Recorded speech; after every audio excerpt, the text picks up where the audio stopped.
Is BV the same thing as a yeast infection? Let's talk about it. The short answer is no, they're two totally different conditions. But it can get confusing. BV and yeast infections are both conditions of the vaginal microbiome, and they can both cause vaginal symptoms that have overlap. So let's talk about some of the differences in causes, symptoms, and how you treat it.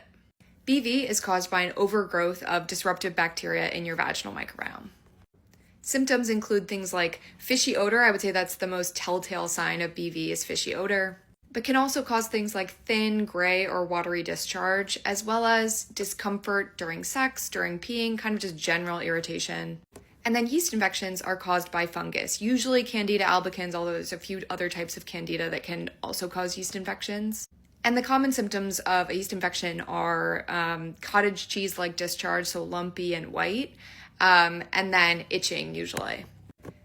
There can be some others too, pain or discomfort during sex and while peeing, which is one of the overlaps that it has with bacterial vaginosis. If you're trying to tell them apart, it's usually odor is one of the easiest ways to tell. If it has, a distinct odor or an abnormal odor, that's usually, not always, but usually bacterial vaginosis. And then I feel like itching is actually a less common symptom of BV, but sort of a very classic symptom of a yeast infection. But if you think something's up down there, if you have any symptoms, it's so important to get properly tested because the rates of misdiagnosis when you're self-diagnosing, when you think you know what it is, are actually extremely high. One study showed that almost 70% of people who thought they had a yeast infection actually had some other condition.